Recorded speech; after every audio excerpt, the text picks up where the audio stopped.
The last Comic-Con revelation was a real shock. Personally, I had a hard time understanding this move, considering that it was a failure like many others. Even you were totally shocked. We all love Robert Downey Jr. We all consider him as an excellent actor.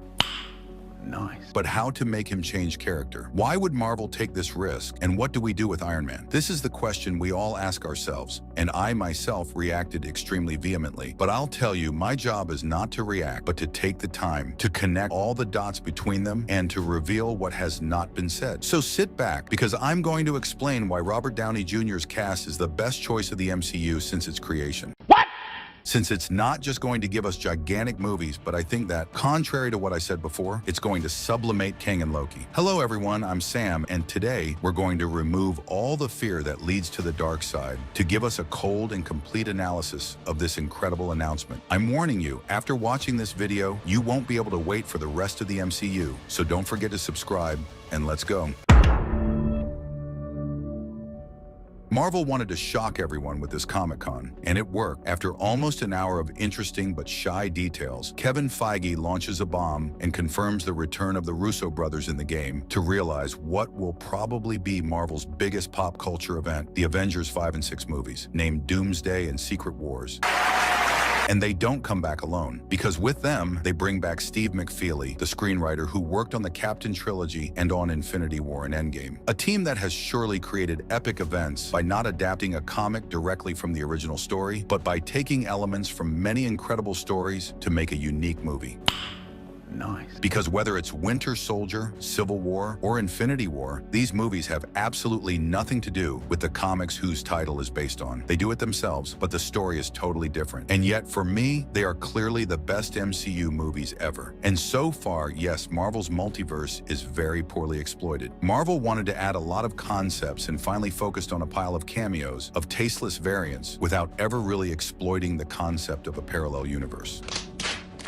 Because in the best interpretations of the multiverse, whether it's in the Dark Matter series or in the old Slider, for example, parallel worlds are universes similar to ours, but where a character at a critical moment made a different decision that led him to another path and therefore to a totally different destiny that changed the face of his universe. This is the butterfly effect principle. A different decision impacts a whole world. For example, there is a world where the attempt on Trump could have succeeded, a world whose destiny would probably be totally different from ours. And that's the whole concept explained in Loki. Nexus events can only give birth to choices that impact his universe, which gives a branch very similar to our world. But if the Nexus event is huge, then it's a whole new universe that's being created. And that's why the multiverse is infinite in the end. With this in mind, let's go back to our Comic-Con. With emotion, it was extremely difficult to correctly reflect on what had just happened. But in fact, once again, everything is in front of us, and it's extraordinary. The introduction of the Russo starts with Secret Wars. They announced to us that to do justice to Secret Wars,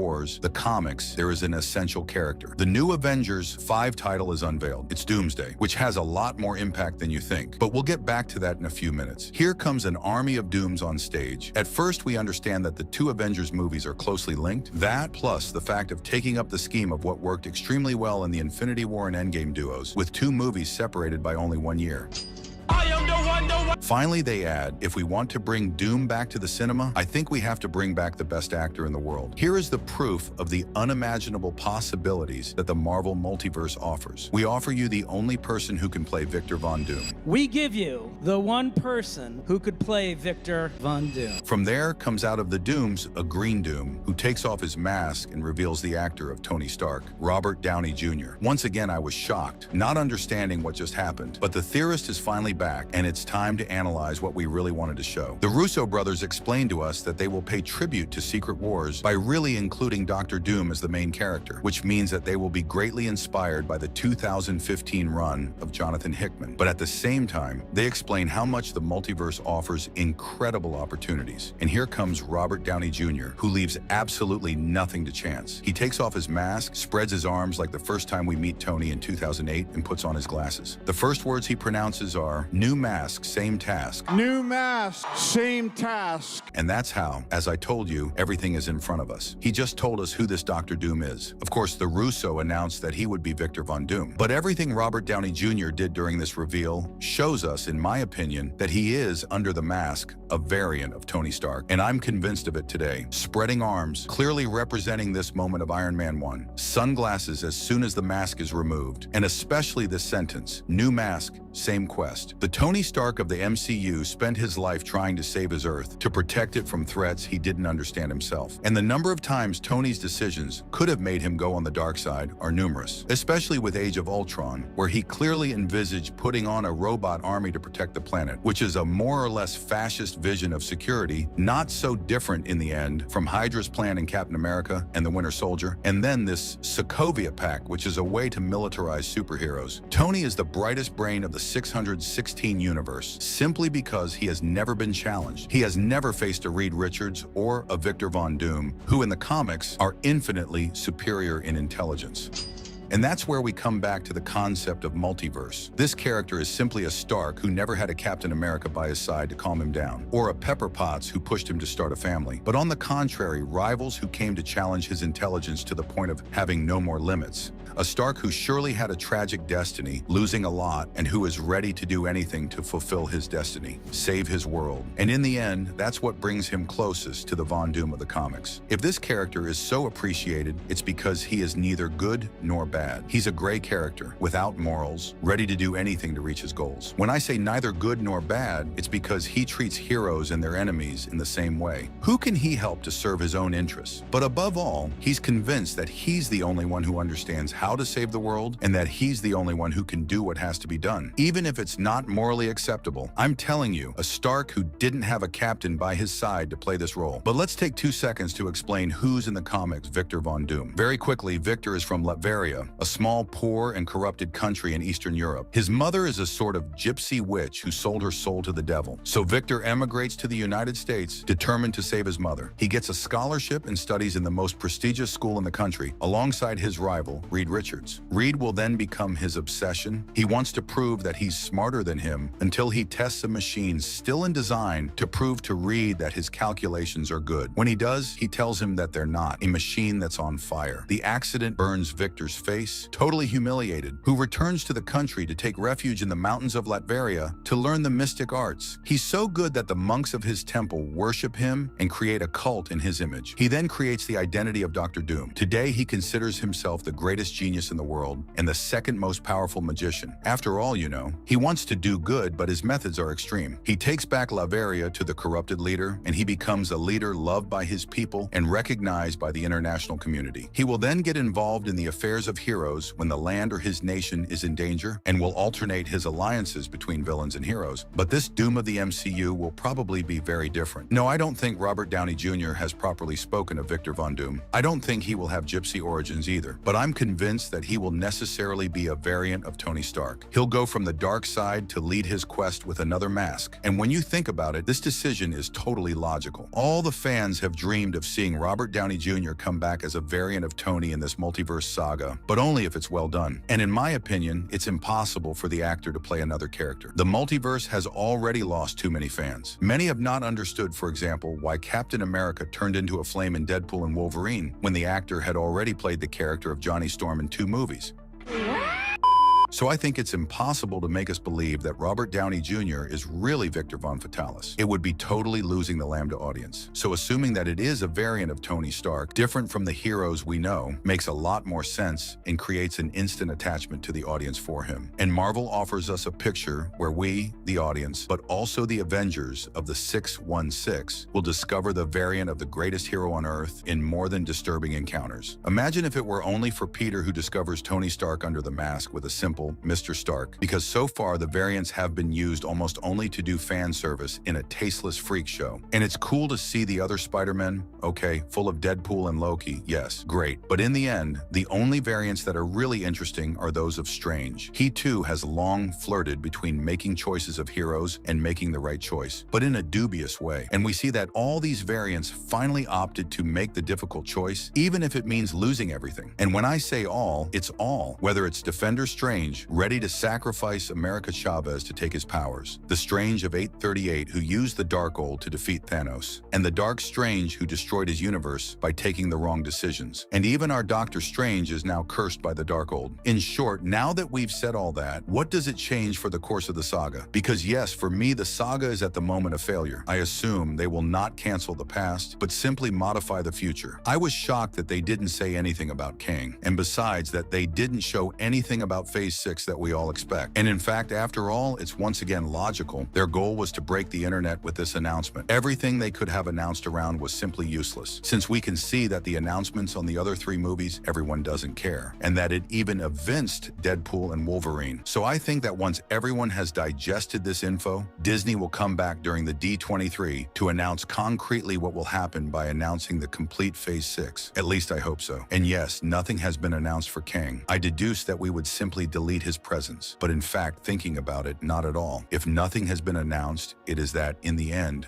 nothing changes. Kang is still the main threat of the multiverse, and I think he will always be part of the next projects, or that he will be an important part of the Doomsday movie, because yes, the title Doomsday obviously refers to Doom, but above all, in English, this term means the last judgment or the end of the world, and that's exactly what will happen in this Avengers 5. I told you Doomsday and Secret Wars will work in 2 parts. I think that what makes this Doom very interesting is that he will be exactly what he is in the comics, a character with a changing morale, who only follows his own agenda and who is ready to save his universe and the multiverse no matter the cost. He will probably be an ally of the Avengers of the 616, who will see him as Tony, the being who saved the universe of Thanos, but who will betray them at the end of the movie by making a decision almost impossible to understand for the heroes at the end of the multiverse and Doomsday. That's exactly what happens in the events of Time's Run Out, which is the run in the comics that precedes Secret Wars, where each universe fights for its survival and where Doom secretly operates to steal the power of the Beyonders and save a piece of each universe while the multiverse disappears. He then creates the battle world by becoming his king god. By the way, what makes me say that he won't be a villain at the beginning is the post-credits scene that was announced by Sean Levy, the director of Deadpool and Wolverine, and who, according to him, had to make us all blow our heads off. As you know, we only had a very funny scene, but which doesn't change much. However, leaks tell us that at the beginning, this scene had to show us a secret meeting between Robert Downey Jr. as Doom, Charles Xavier, and other characters who, for once, didn't run away. All of them discussing the fall of the multiverse. But this scene was cut during editing because apparently it didn't work. And since this reveal was supposed to be great, they finally decided to do it during the Comic-Con. Well, now that we've said all that, what could this new direction and the Avengers, Doomsday, and Secret Wars movies look like? But before getting into the craziest theories, I invite you to like, but especially to subscribe and activate the notification bell if you like what you hear, because in the next few months, we're going to theorize a lot about it. It's really the best way to support me today, and you're still too many to watch the videos without being subscribed. It's time to really get into the theory and why this decision makes the sequel extremely exciting, my friends. This new arc will probably have inspiration for Secret Wars, of course, Time's Run Out, as I told you, but also, as the Cosmic Circus Insider told us, Avengers Forever, which is a huge adventure where heroes from all over the multiverse form multiversal Avengers against Supreme Doom, an evil Doom who defeated and submitted all the other Dooms of the multiverse to conquer him, and finally runs like infamous Iron Man, or What If, demon in an armor where Doom and Stark exchange more or less their roles. I'm not going to dwell too much on the latter two because it's not really important, not to mention the adventure of the Ultimate Universe,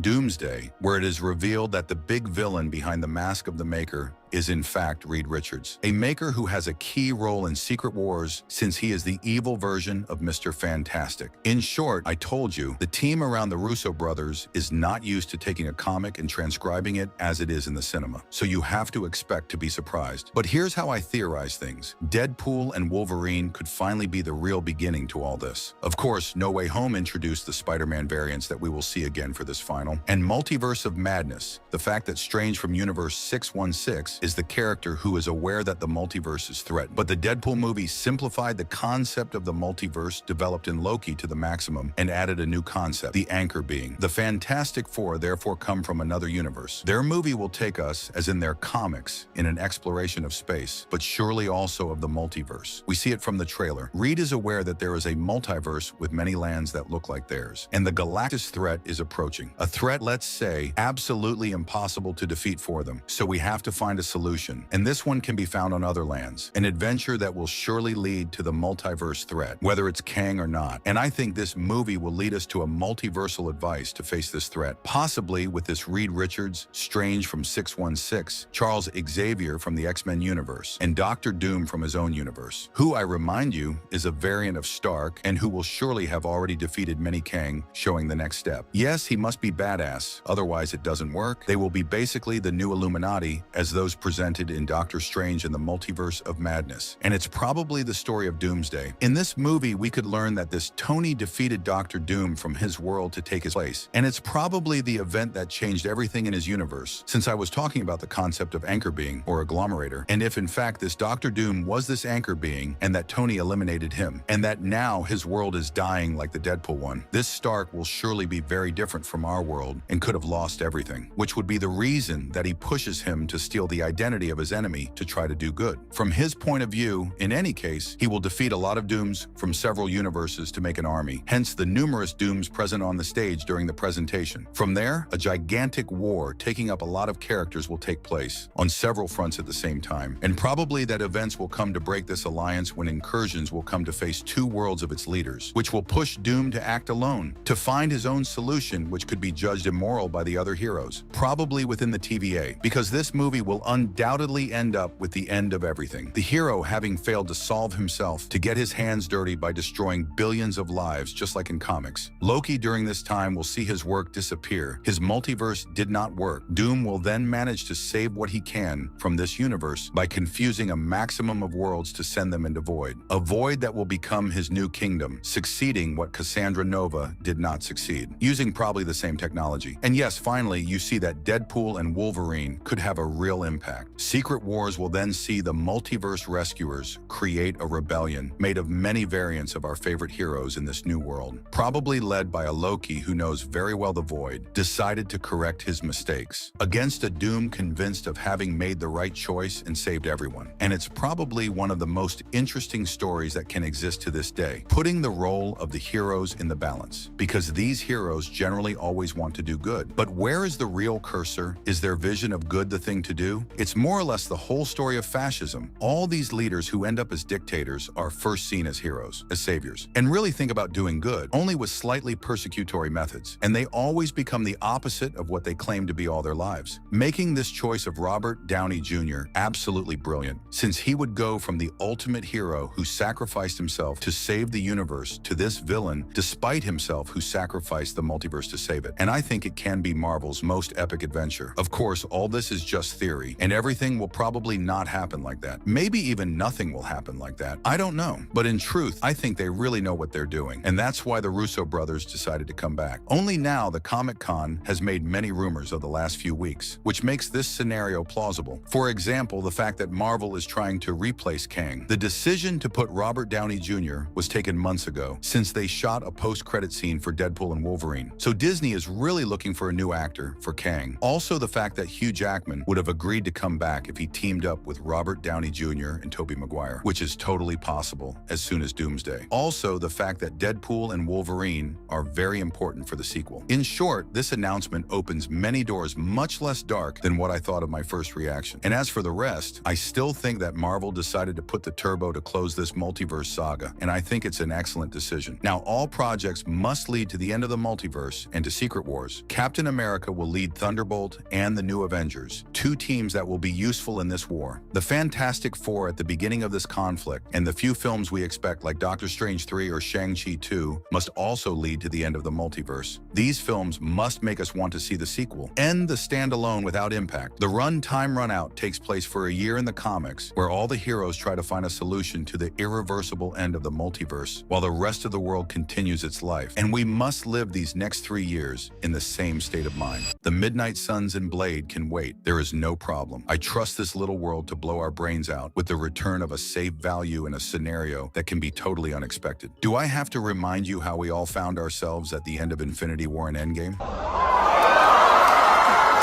Now a question remains. Will we ever see a real Victor Von Doom and not a usurper? And this decision allows us to continue with the character in the sequel of the MCU post-Secret Wars? For that, we have to wait to find out. So tell me, are you looking forward to it? But above all, if this analysis convinced you, because clearly I went from anger to total excitement. So guys, it was Sam and you were on KraziGeek.